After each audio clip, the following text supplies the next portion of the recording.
Sirius XM. The Opie and Anthony Show.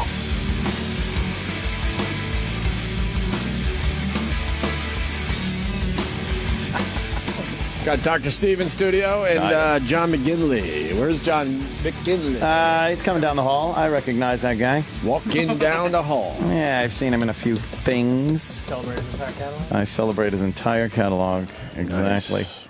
Much like Michael Bolton. That's Sal. He is tall. Yeah. He looks like Sal, I guess. Huh? I got such a good That is joke. Sal. Do you? When he comes in, I'm like, Oliver Stone, why don't you call Oliver Rock or something? Just fucking wait for it. Yeah, well, keep waiting.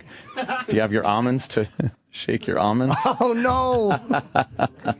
Yeah, that's good. Oh, here he is. Hey, John. Take a seat, John. Welcome to the show. We're live and on the air, as they say. How are you guys? Pretty how are good. We're doing Pretty all right, damn man. good. Yeah, you already spoke with Sam at some juncture. Hell yeah. He was. I guess he was playing the part of a radio host. That's adorable. That's 'Cause great. When he's here, he takes video and puts stuff on our computer. Somebody's got to do it. Yeah, but you'd think like, you know, he's a host, and then all of a sudden he's like an intern.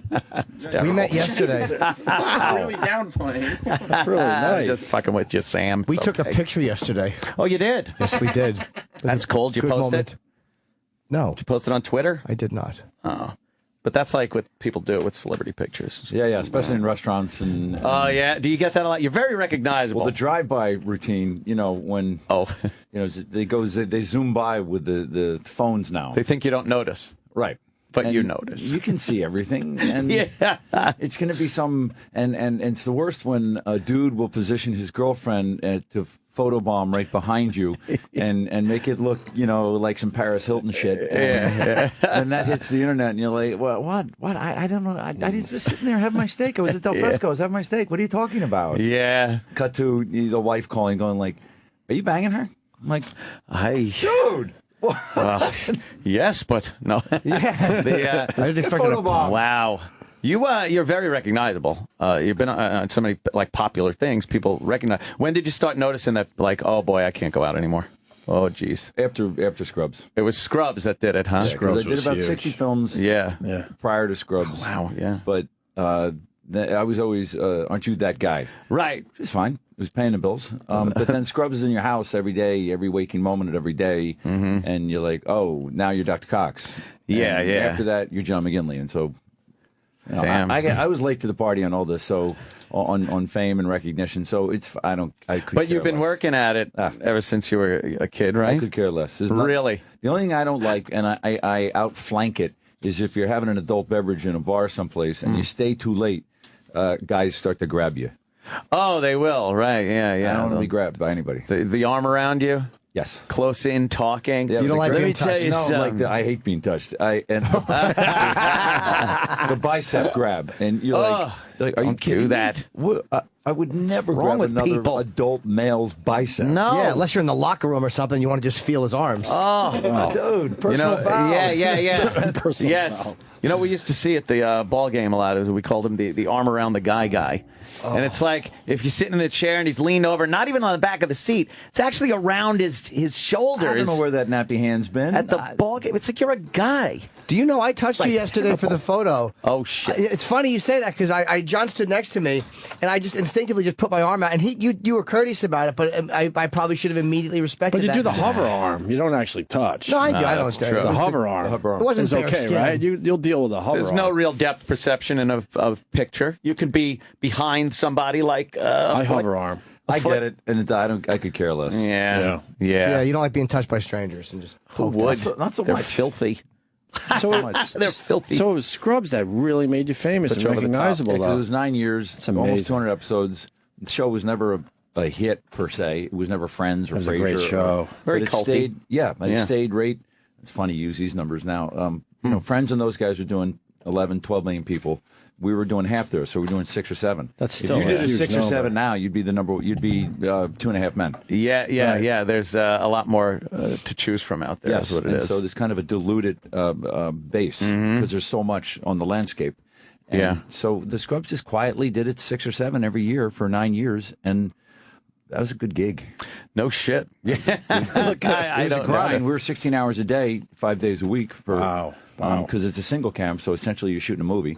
Whereas this new one that was on last night, Ground Floor, which is on Ground Floor. TBS at 10 o'clock. That's a multicam, so it's like Friends and Frasier and Raymond. So it's live. We shoot it live on Thursday nights in front of about 400 people out in Burbank on stage 19, which is where Casablanca was shot. Wow. Isn't that amazing, the history of for some film of those geeks, that's a wow. places? Yeah, So yeah. outside of every stage in Burbank, there's a pedigree list of what's been shot there. And on stage 19 is Casablanca, which is a badass movie. That is pretty goddamn cool. And every time yeah. I look at it going in, it's a good It's thing. so weird to think, like, because it is almost this feel that there's this ghostly presence of bogeys. the I mean, past come on. there, like that. Yeah, Bogey's walking through the same door you were, doing the same thing, running his lines, hitting his mark, and going home. Let me tell you, John, not quite total slouches here. We actually did appear on David Letterman once. We Nice. did I've never the been on Letterman show. And walking into the Ed Sullivan Theater was kind of a thing, because you Has think to of be. that It's history amazing. was Ridiculous. pretty amazing Has to think be. of. Yeah. It's kind of, and it is. It conjures up this image, like, it's kind of odd. You feel the Jimmy, ghosts. Well, you Jimmy. like it or not, in some iconic ways, the Ed Sullivan Show changed American history. Yeah, I think you're right. Culturally. Yes. He introduced the Beatles. He introduced people that to this day we're still talking about. He was pretty good to black artists too, I think, right? Wasn't he, Sullivan? Huge. Yeah. So I think that should be, if you give a shit, that should be a big deal walking into the Ed Sullivan Theater. That should rate. Yes, it should. Maybe it doesn't for I some think it people. does with most people. I would That assume. should rate. Yeah. Do you probably grew up watching that as a little kid, right? Absolutely. Yeah, I would be yeah. on I'm 54, so I would be on the tail end of that. But Yeah. enough to, like, I didn't see Elvis and stuff like that. Right. But I caught the tail end of it when it was in color and Topo Gigio. yes. All that crap. I Yes. used to watch that all the time. And so And then I wasn't allowed to watch Ronan Martin's Laughing, but Yeah, I'd us sneak neither. out of my room and kind Us of neither. watch from the corner of the bedroom. Yeah, for So that. yeah, the 4-camera on Ground Floor is very different because it's kind of like opening an off-Broadway play every Thursday night because it's live. You're running through it live. Absolutely, and it takes about 4 hours. The people load in around 5:30, and it's an absolute three-ring circus, so they're not bored. And by about 9:30, we've wrapped things up. It's a comedy.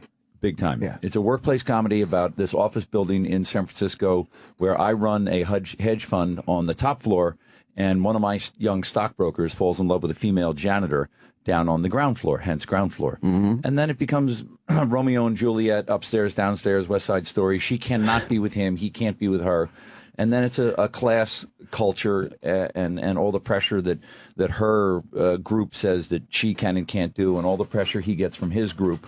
And so in 2013, that's germane to the conversation because we're having Occupy movements and the disparity between the haves and have-nots has never been more profound. And there's funny in that stuff. It's a little microcosm that's connected through the elevator. There's funny in there's funny in that funny stuff. in it. Is this the cool. first time you've done like something? I mean, you've done theater before. Yeah, last year I was here doing Glenn Ross with Al Pacino. on Oh Broadway. man. And so I had tickets for the love final that. performance of that because was I know pretty special. Bobby's a friend of mine, and I fucking forgot it was a daytime performance, and That's right, it I was. slept until 3:30. And my buddy Bob Kelly calls me and goes, "Dude, what time are we supposed to go over there?" And I'm like, "We fucking missed it." Oh, no. my I've God. never done that before. I missed the final It was the performance. most exciting thing I've ever done. Really? Right over at the Wow. Schoenfeld, single most exciting thing. And in retrospect, now makes really symmetrical sense because I went from 1,500 people a night at the Schoenfeld to doing the show, which is again live in front of 400 people. So you're in pretty good live theater fighting shape by the time Ground Floor came around. I know you're famous, but did you sit there and go, "Holy shit, that's Al Pacino"? Yes. Okay. Bobby and I and the whole cast would, if you were not on stage, your ass was damn sure in the wings watching Al when he was on. Really? Yeah, because it was a Every night you would do that? Absolutely. It was Wow. a desperately limited run. We only did like 100 performances. I think we were extended because Sandy came. Right. And so that pushed it back a little And was bit. he cool to you? Cool guy? Well, we had already done Any Given Sunday with Oliver, Sure, the football sure. movie, and that's largely the reason I think I was included. And yeah, Al's my number one draft pick. He's the Yes. And it's a great show. I mean, it's just an amazing It's the show. greatest male play written in our lifetime. I saw him walk into a restaurant once, and he just doesn't seem real. He's that famous. He just took over the whole place just walking to his table. I asked Al in Miami once. We're doing any given Sunday, and I knocked on his trailer early on because he didn't like him come out of his trailer, and we would start I would just go in there, and that's how you rap with Al. And so I would go in there, and I finally asked him. I said, "How are you doing this? Why'd you want to do this?" And he told me the greatest thing. He goes, "John, I would just wanted to be a storyteller." I'm like, me too. I'm just like you. Right. Me too. I just want to tell stories. That's awesome. That's amazing. So you're watching him as a guy who knows him, and you're like, and there is a part of you going, "That's Al Pacino on stage." Like, I'm getting the chance to stand on the side of the stage and watch Al Pacino work Glengarry alive. Glenn Ross at the Schoenfeld. Yes. Who did you play in that? I think he played Shelley this time, didn't he? Yes, and I got to play Dave Moss. I'm the straw that stirs the drink. Oh, The straw fucking that stirs Dave. the drink, yes. I organized the robbery. I'm the catalyst. Yeah. It's a very showy role. The whole play is showy, and ours was as violent as a play could be without touching another human being. The words are like shivs into your esophagus. Yeah, And it's brutal, man. It's brutal. Just, yeah. It's about I love it. hopelessness and what behavior is spawned when men are hopeless and desperate. What do we do? We all do different things, and we've all felt, certainly actors have, hopelessness and desperation. Yeah. And if you can channel a little bit of that into Mamet's, the landscape of Mamet's words, it'll do a ton of the heavy lifting for you. Yeah. That's what was so interesting, is you rehearse and you come up with all these things, and then you put his words in front of these people, and you goose it a little bit, and you can't believe the work the play does for you. Yeah. That's amazing. Because the words are so astonishing. Yeah, yeah.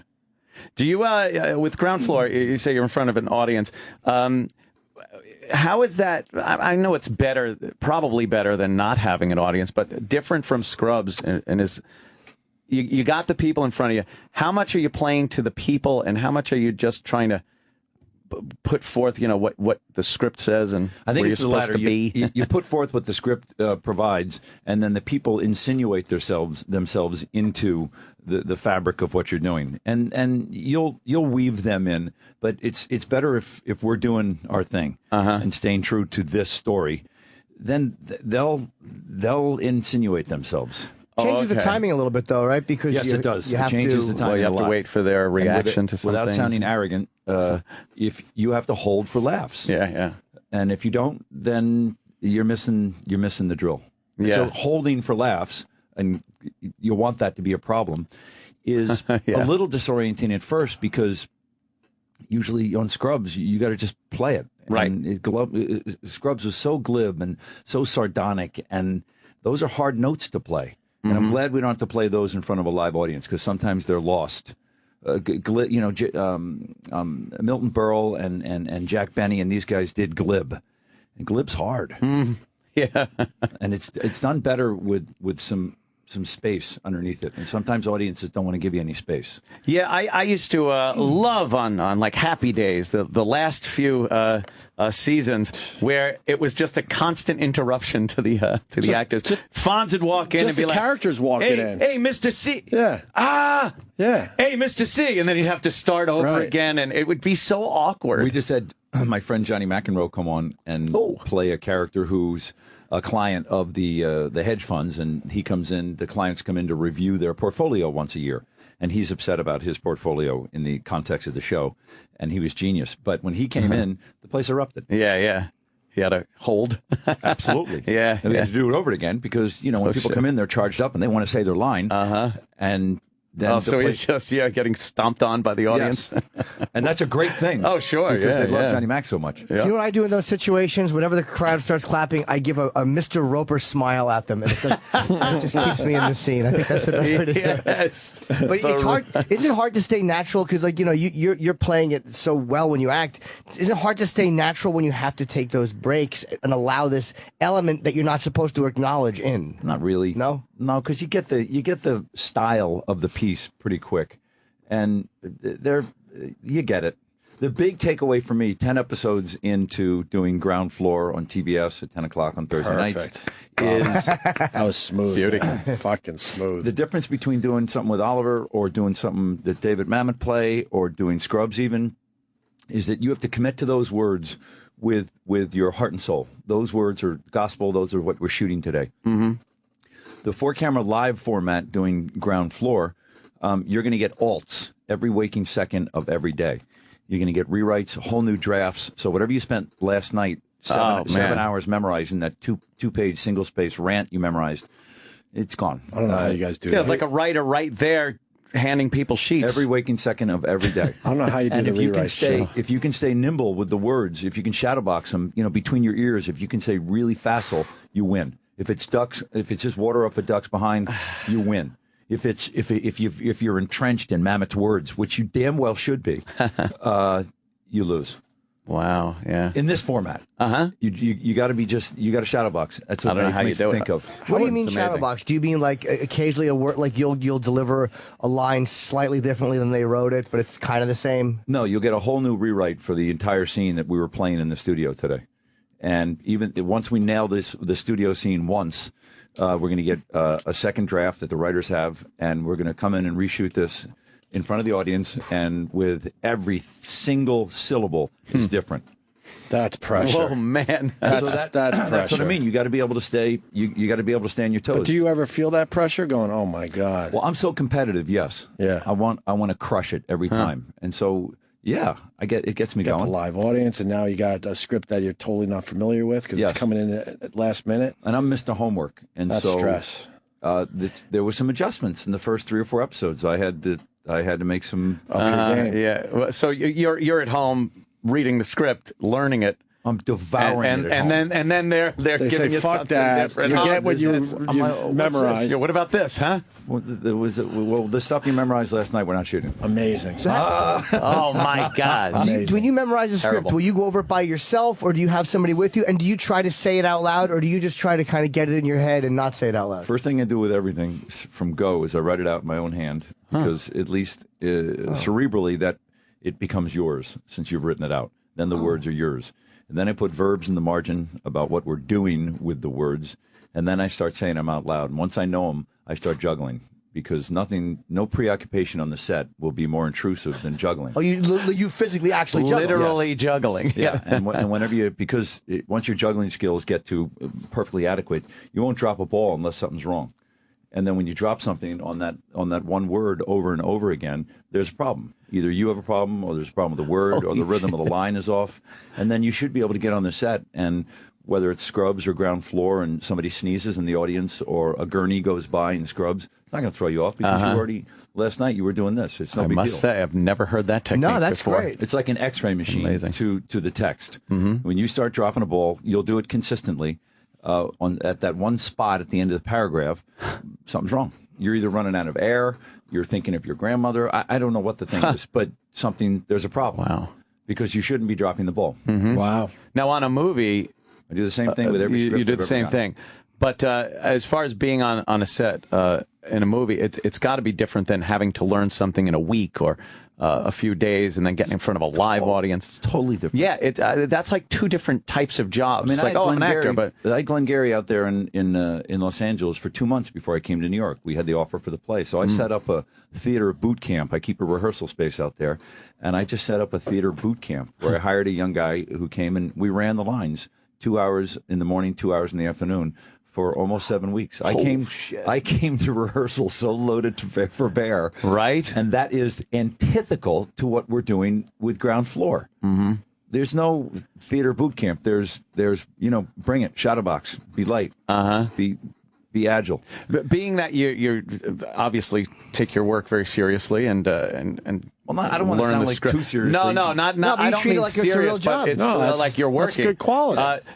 Would you work with people that you're like, you didn't even read this, did you? Well, I do this really diabolical with people who don't know their lines. It's a horrible, horrible thing, and it's very quiet. And I always, when actors bring your lines on a script, and they're called sides. Yeah. That particular. So when people still bring their sides, onto the floor when we're about to shoot, I can't take it. And so sooner or later, I'll just whisper in their ear, listen, you can just keep those pictures up in the frame. You can keep those words up in the frame the whole time we're shooting, because you know what?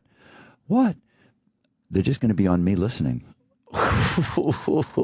The coverage is going to. My listening is much more interesting than you struggling with the goddamn words. Are you fucking kidding me? Wow. Really? That would be. I didn't see my fucking kids last night. I know my fucking lines. Exactly. What the fuck were you doing? You don't put up with shit. I hate it. I hate it. Yeah. What are we doing? What are we doing here? What are you talking about? You don't know your lines. Wow. I fucking dare you. Can I ask you a question? What you just said. I have two questions for you. One is, how do you still listen when you know the words so well? Like, how do you still make it like it's like a moment like we're having right now? You've never heard me say this, and how does a great actor do that? You put the verbs in the margin. What are you doing? What are you doing when you're listening? What are you actively doing? What verb are you doing? As I'm listening to you, am I assimilating? Am I flourishing? Am I preoccupied with in the context of the movie, the bomb that's out in the lobby? How am I listening to you?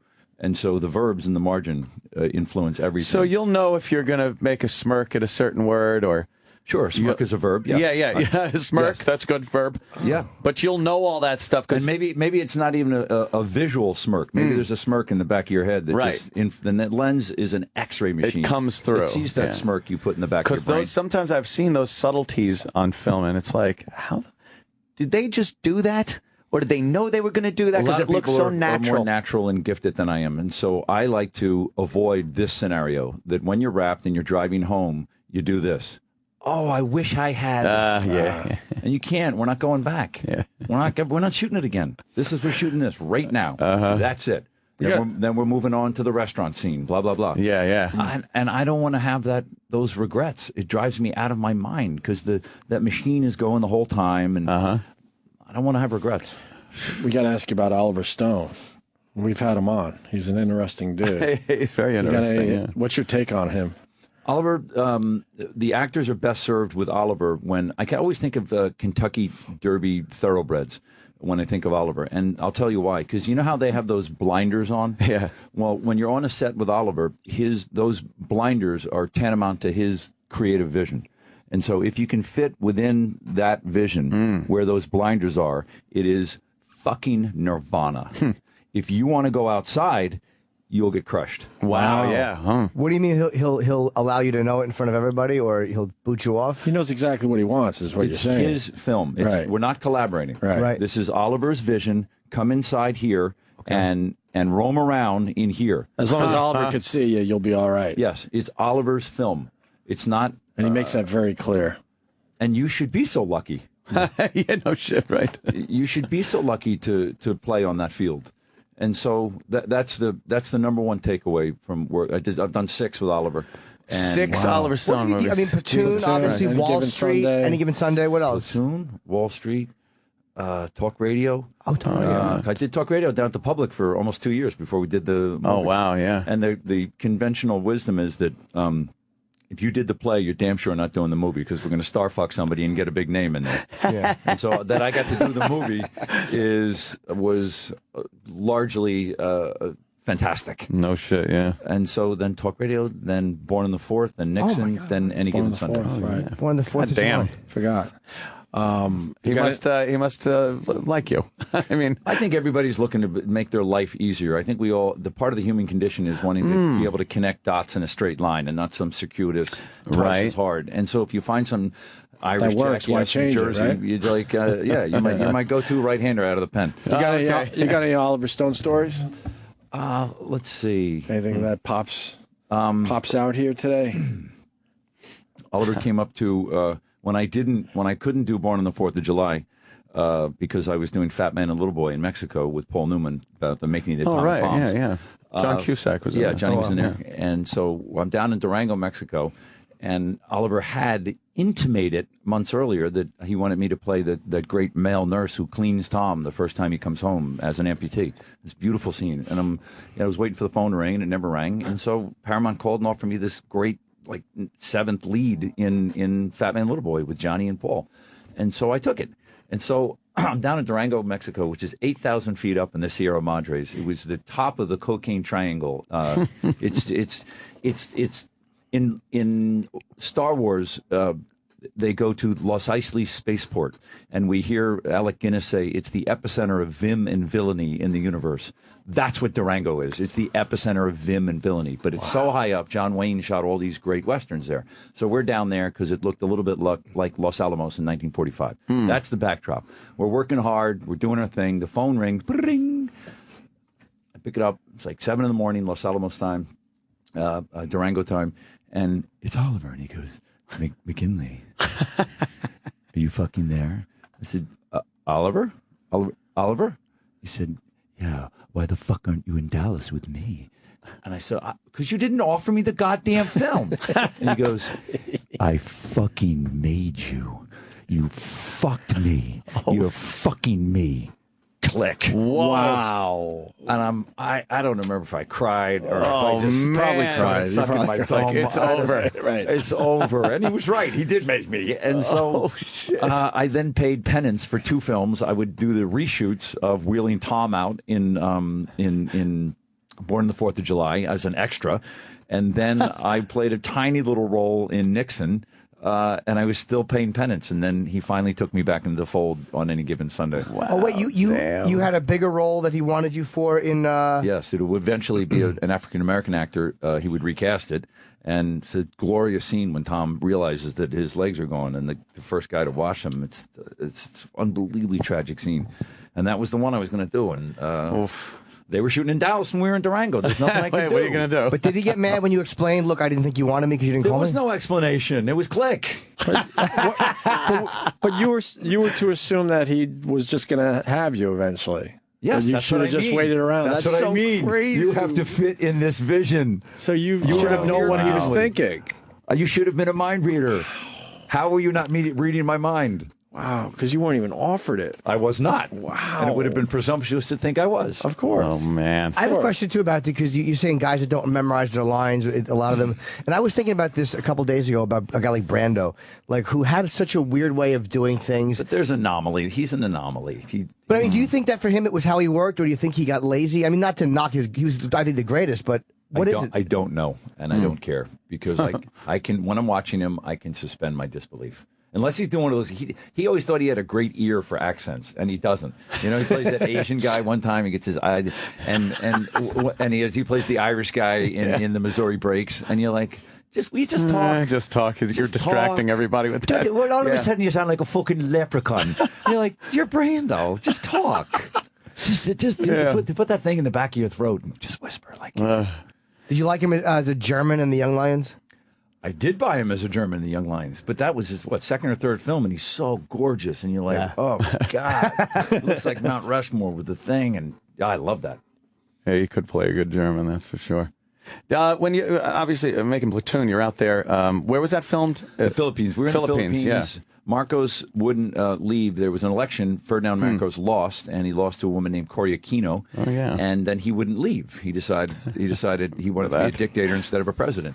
And then nobody knew about it until Reagan gave him political asylum in Hawaii, and then Imelda's Shoes became the story. serial the of big late story. night comedy. Yeah. And so we landed in revolution-torn. They had a revolution to get him out, and we landed. Willem Dafoe and I and everybody landed a couple of weeks after the revolution. So 13-year-olds were walking around Manila with AKs. Wow. And action. And action.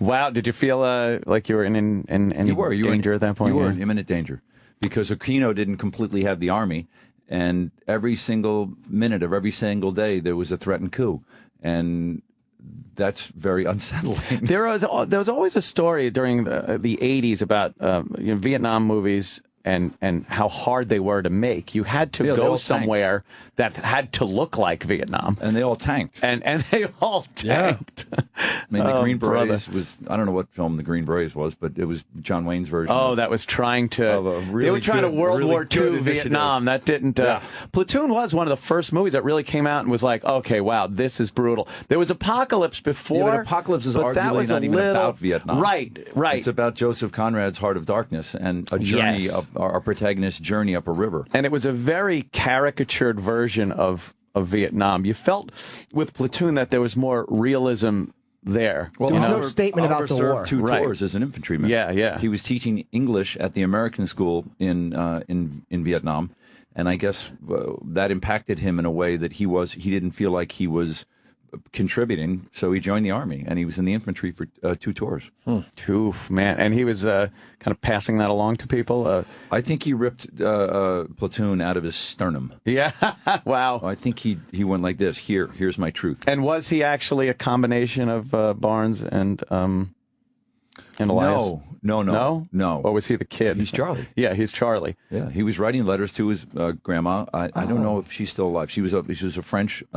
I met her plenty of times on the Upper East Side, and no, he was Charlie. I actually meant that Charlie was influenced by both of them in the movie. Yeah. And if he Did he have kinda 2 had guys that he in was him. influenced by like that? Yeah, like one yeah, good and like- one bad? Yes. Yeah. He did. Okay. Yeah, and there was a real Sergeant O'Neill, and his name wasn't Sergeant O'Neill, but there was a real guy who Oliver made that guy up after, and so that's his truth. It was an amazing collection of characters And cast. in that movie and cast. Please, I Johnny know, it's Depp, amazing. Forrest, Yeah. Whitaker. Tom, Willem, Charlie, Yeah. Tony Todd, Francesco Quinn, rest in peace. Yes. Corey Glover was very good. Corey was great in it. Yeah. We obviously we fucking laugh our asses off at certain parts of that movie, and one of the greatest parts is the poker game, because it's really the first time you see Barnes laugh, Yeah. and it almost looks like it's painting him to laugh. You're right. and it's How good was when Tom he's in that saving up movie? to be Jewish, and he's like, it's a great scene, just fucking funny as I'm hell. glad you said, Love because that. nobody ever says that they laughed during Platoon, and I'm like, but there's funny stuff. There are in so this many insanity. funny, insane. Right. Oliver was smart enough to sprinkle Yes. a laugh or two. It's hard to even say that there's a laugh in Platoon, but there freaking well are. Yeah. The fact that Barnes couldn't believe you, like all Barnes had seen, and your Jewish joke, he's like, oh, fuck, he went there. It was just great. That's over the edge. Yeah. The whole thing. I think O'Neill is. I think that when I wrote the I always write these character things about the characters, and I told Oliver, they need to go into Oliver and tell him your version. And I decided that he was a Remph, which is a rear echelon motherfucker, and that he was probably in Dusseldorf or someplace, just dealing poker hands with officers. And I think he was probably a liar and a cheater, and he cheated the wrong officer, and bang, he was sent to Southeast Asia. Oh, And he's man. in the wrong place at the wrong time. He's not equipped to be here, and so he just becomes a pilot fish for Berenger's character. He just becomes a parasite. Here's how I'm going to get out of here. I'm going to suck off his kills. I'm going to get the fuck out of here. So that great shot that Oliver put at the end when he gets reassigned the platoon by Captain Dye at the end. That look is it's fantastic. just the ultimate. He's dead. I always figured he would be dead in the next movement. The next Right. movement they did, he's dead. Yeah. So And you he knows it. You write a backstory then? Yeah. Like a little. Yeah, I always do. Oh, wow. Yeah, for Ground Floor, because I turned it down. Ground Floor is the show we're doing on TBS at 10 o'clock on Thursday nights. Yes. That is smooth, man. I love it. I turned it down a couple of times because I had just done 42, the Jackie Robinson story, and Glengarry, and so I was in a lovely, really organic way transitioning towards this whole post Scrubs kind of career, and it all felt good to me, and it felt like we were moving in the right direction. And then all of a sudden, Billy Lawrence, the guy who invented Scrubs and invented Ground Floor, calls up and says, "I got a good one for you. It's live, and it's going to be good." And I'm like, "Billy, I got a good thing going here. I'm going to keep following whatever this new path is." And he seduced me. And one of the ways he seduced me was he said, "You can make whatever you want out of this guy. Here's all the creative slack in the leash that you want." And so I took him at his word. And so I, over the summer, wrote something called the Mansfield Manifesto. The character's name is Mansfield. And so I wrote a 20-page document about what this guy does, who he is, what his wardrobe where he came is, from, kind everything. of a thing. Yeah, and I gave it to the writers. And that could have been an act of pure jackass arrogance. Oh, yeah. Or a gift.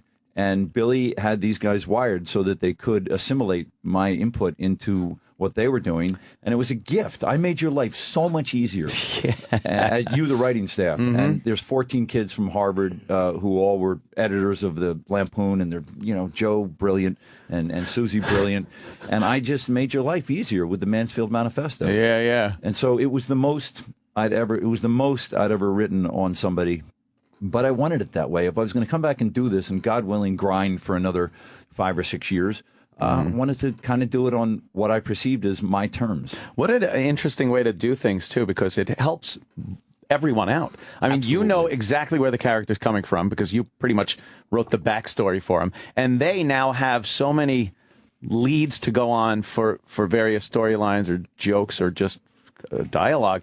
It's got to, but there's that ego thing that has to be overcome from that because they could look and go, "Who's this fucking guy?" Right, but because of the conversation I had with Bill Lawrence and the way we set the creative table ahead of time, he made it clear that he'd give me license to exercise these demons. Well, you want to hear a great little story about somebody that didn't get license? Colin Quinn. What happened to Colin? Well, Colin Quinn was on Crocodile Dundee 2. And he had a little part in there, cute little part they gave him.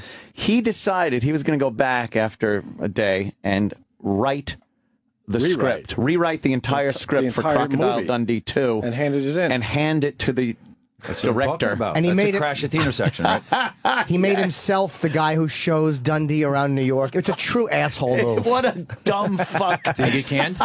No, he but should have. It's such a crazy story. I don't even know if I believe it to this day. I do. I believe You it. believe it, right? Oh, that's Page Colin. 1 rewrite? Yes. yeah. And he handed it in because he And thought that he gave should be it the in. guy showing Crocodile Dundee around New York. Yeah, that's a slippery slope. Oh, man, If is it you ever. change words, Yeah. there has to be, because my friends have done it in the past and gotten in a lot of trouble, gotten fired. Wow, yeah. Oh, wow. If you change words, you better know who and where you are. And I did with Ground Floor. I did know who and where I was. Well, you got the heads up, too, that you were able to do I got that. permission way from the principal. Yeah. Wait, way ahead of time. What's this Ground Floor you're talking about? Oh. I'm a little confused. Ground Floor. Oh, Ground Floor is a show on TBS at 10 o'clock on Thursday nights. Nice. Massive hit. Yes. I'm going to check it out, Absolutely. actually. What do you do Yeah, if you come up with a backstory, like say the one you said for your O'Neill?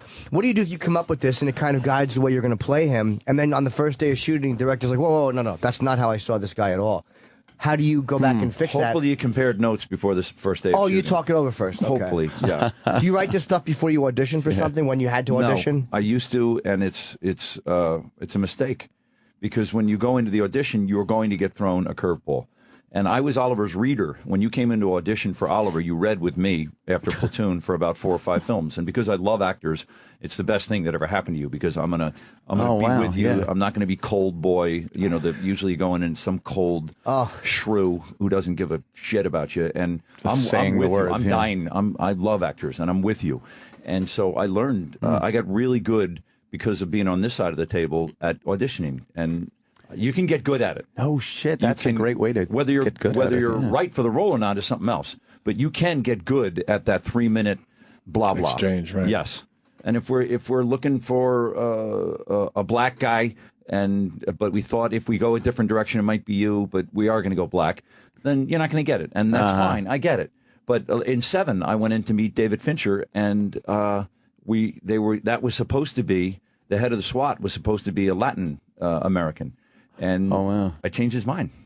I've heard you can do that too. They always say, like, well, they think they know what they're looking for, but they kind of want to see you for something. Yes. And it's like, but I developed a theory when I was Oliver's reader that actors come in primarily with 2 different comportments of 2 different kinds. One is Elvis dust, and Elvis dust is when they come in and in 7, even though we wrote it for a Latin man, whatever you have on you, we want to rub up against that, whatever it is, and it can't be arrogance, because there's nothing more repulsive. It has to be a combination of the actor being in the right place, his or her self-esteem level that day. I don't know what it is. It's the magic stuff. Mm-hmm. And even if we can't put you in this movie, we damn sure are putting you in the next one. That's Elvis dust, and that's a 1%er. Yeah, 99% of the time, because we're all filled with so much self-loathing and fear, and we're afraid of our own shadow, we come in with Pigpen. And Pigpen, is from Snoopy is that kid with the black dust all around him. It precedes and follows him everywhere. You see it before you hear a word. And so before that actor comes in the door, shit. and the first thing she's going to say when she comes in is she was on a train to Philadelphia last night because she had to go to her great-grandmother's wake, and she didn't have a chance to read the script. And you lost Oliver at Philadelphia. Oh, shit, it's just an excuse. Now it's just another excuse, so right. I don't even care. And I'm looking at the actor, and I'm like, oh, don't. What are you doing? go a different direction. Slow motion. Oliver just went like this. Oh, God. And so we come in either Pigpen or Elvis dust. And But when you're reading with somebody, were you able to tell like right away, like, oh, you don't have a immediately chance? Pigpen or Elvis dust. So it was one or the other? Yes. Wow, that's amazing. So how about if they walked in and they said, wow, I love this. Everybody does. It's Oliver. You want to blow him? Good point. That's right. Everybody does say that. So what's the move? Then? Yeah. I'm confused here. What do you do? Find the Elvis dust. But you walk in, and what's an example of Elvis dust in front of Oliver? You walk in, you don't talk about Philly, and you don't say you love this role. You're just right for the role. It fits you like your shirt. And you're not to say any of this stuff. Yeah, you It's must just know. It's you can't manufacture Elvis dust. Gotcha. Man. It's the Some you just auditions you have it, some you don't. Right. Are you at all surprised at how popular Office Space got? Yeah, because I went to the cast and crew screening, which was a week or two before the film came out, and I thought it was hilarious. Yeah. And then it shit the bed. I know. It's such it was a dog funny with fleas. fucking movie. Though. And it was very disappointing. And post-theatrical, it got huge. Yeah. I mean, so, yes, I'm surprised. Cool favorite now. So, yes. Yeah, that... I thought it made me laugh in the movie theater, and I thought, okay, great. Some of my dysfunctional friends back in New York and New Jersey are really going to eat this up. Yeah. Nothing. Crickets. Unbelievable. How much did it do originally? $10 million. That's Yeah, it. Wow, that's unbelievable to think. Bombed. But I think it's the best thing Jennifer Aniston ever done. It was. I think she's the cutest and Right? sexiest. Was she in it. great She just in that? completely leaves herself alone, and she's tremendous in Yeah, that all movie. awkward and shit. It's great. Yeah, really, really good. And I wasn't there when she shot, so I didn't even know her. And I thought she was just great. from watching the movie. Yeah. That's wow. Didn't think. Do you take any of that? Any of that character? Because I noticed that character. There's a few things from your character you played in Scrubs that are similar to Bob, one of the Bobs. I wanted the Bob Slidell in Office Space to be having the single best time at his job than any other employee on the planet. That he's risen to the level. This is where he's going. He's risen to it. Yeah. And so he's making his 47, 52 grand a year, and it's great. It's great. Every That's day is just exactly great. How that comes across. And when people come in, it's going to be great. We're going to fire you. But it's going to be great. But he's smiling and nodding, knowing this guy's getting the axe, and you're then the just single hey. greatest thing, and even and so that he's having a great day every day because this is a great job. Yeah. And who walks in but Michael fucking Bolton? Yes. It's gotten even better. Now the day is fan-fucking-tastic. No, the year. Because he's a Michael Bolton fanatic. It's just the And of most course you- random, yes. arbitrary thing Celebrating I've ever heard. his entire catalog. Celebrate Yes. your entire catalog. Fucking great, man! So good to What a have you. great Of time, course, man. the big plug, Ground Floor. Yes. That's a Thursday. On TBS at 10 o'clock. It is a live audience comedy. And I must I've heard say, it's very funny. John's been fucking great in like everything I've seen you You're in. tremendous. I love it. Big fan, and looking forward to seeing Ground Floor. Yeah, I'm pretty excited. I can tell you that it's very glib and subversive, and it makes me laugh, and that's all I care about. Very cool, man. Thanks for coming in. What a pleasure. Thanks, you guys. Thanks, man. Cheers. The Opie and Anthony Show. On Sirius XM.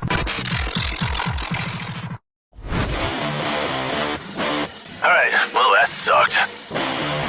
To hear the Opie and Anthony Show 5 days a week live on satellite radio, online on your phone or tablet, or even on demand, go to SiriusXM.com. Also, interact with the Opie and Anthony Show on Twitter, @Opie Radio, @Anthony Cumia, and @Jim Norton.